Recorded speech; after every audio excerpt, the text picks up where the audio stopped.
Johnny Rock Show. Rockin' 101, the Rock Station. Rockin' 101, the Rock Station. On the phone calling from beautiful downtown Burbank, game show announcer, talk show announcer, all around professional announcer, the great Randy West. How you doing, Randy? I'm great. Good morning, Johnny. How are you today? Well, listen to those pipes. I'm doing great, but of course I know all about you because you sort of do what I do on a much bigger scale. But a lot of people don't really put the great name Randy West with the great person Randy West. The new book, TV Inside Out.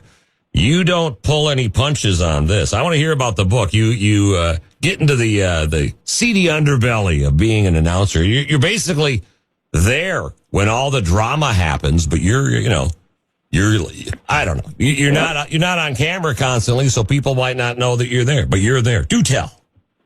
Well, do tell. I've had the opportunity to work with some of the biggest names in Hollywood as the announcer, just as kind of off-camera position, which is perfect for me. If you saw my face, you know I have a great face for voiceover. And I've had the opportunity to watch everybody fall off the rail. I mean, the more money you get and the richer you are and the more fame you have, you think you'd be happy. That's when the unhappiness clicks in. Because that's when people fall, I got to do more drugs. I got to have a bigger car. I got to have a bigger house.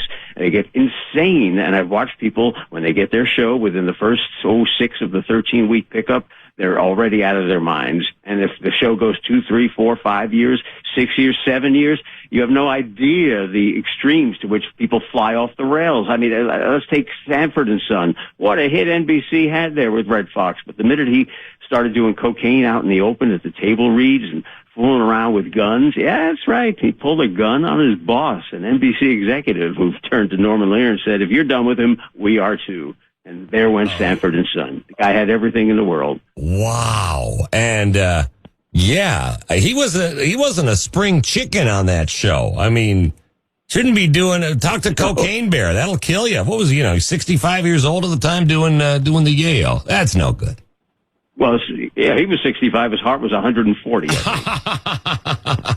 Oh, man. Now, you cover everything. Like David Letterman and his $2 million blackmail demand. That was when he was having that affair with the producer or a runner for the show.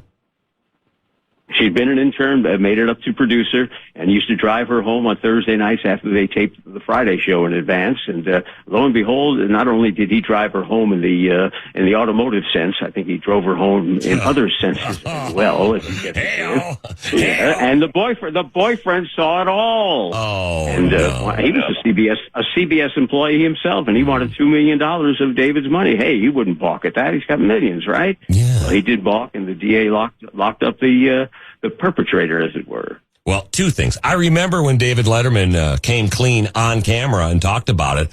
I thought that was amazing. Yeah. He turned that around.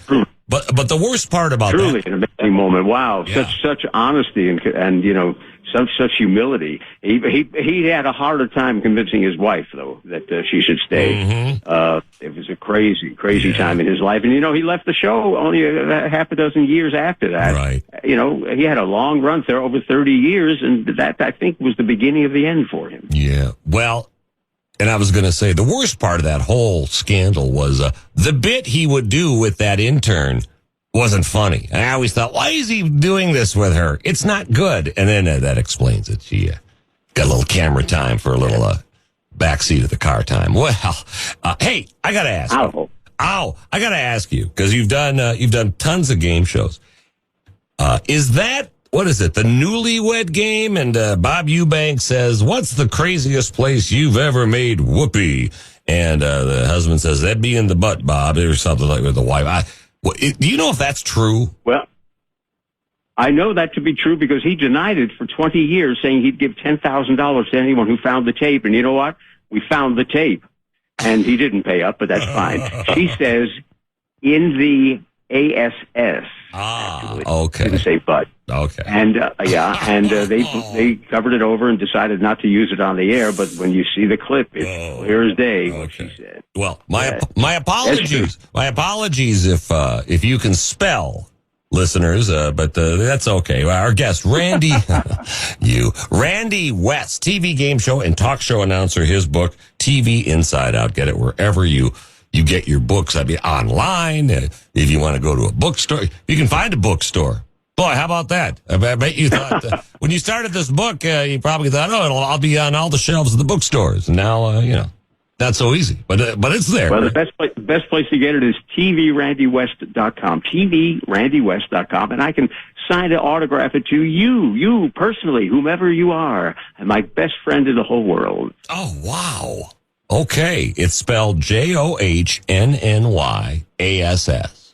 Oh, man. Well, what about, we only have time for a few more stories, and you have such great stories. Something about pot-laced brownies in the CBS television studios, in Century City? Mm-hmm. I couldn't make this stuff up. In the 1960s, they gave Danny Kaye, who was a big star at the time, a penthouse suite on top of the roof of the CBS building. And when the show was canceled, well, you take all your stuff and you get the hell out. And who came in next in those offices? The Smothers Brothers. They had Steve Martin and a bunch of young guys writing for them. And my goodness, there was a full kitchen in there that Danny Kaye had left. So let's see what we could cook up around this kitchen. And it is true, they were cooking up pot brownies and passing them around through all the techs, and everybody loved working the Smothers Brothers show because it came with a little extra along with the coffee, more than donuts. Oh, and now that rooftop condo is the home of the Cocaine Bear. He sits up there and holds court. I tell you, it snowed in California. Everyone's talking about it. I haven't seen this much white powder in California since I met Charlie Sheen. But I wanted to. Oh man, you're good.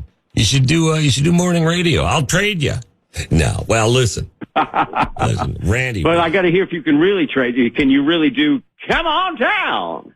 Oh, I think that was the big bucks. That was the big gig for me, working with Bob Barker at The Price is Right, giving away a new car. Oh wow, that is. And he'd say, Randy, what kind of car is that? And I'd say, Bob, it's a new car. We don't give away old cars. Oh, holy cow, you've done it all. And hey, hats off to Bob Barker, still alive and kicking, right?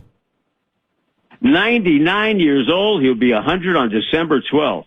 Fantastic. Oh, good for him. And good for you. TV Inside Out, Randy West, the great Randy West. Come on back to the Johnny Rock Show anytime and come on down. How about that? Yeah. All right. Come on down, Johnny. Rock and roll, dude. Thanks for the time. The Johnny Rock Show, Rockin' 101, The Rock.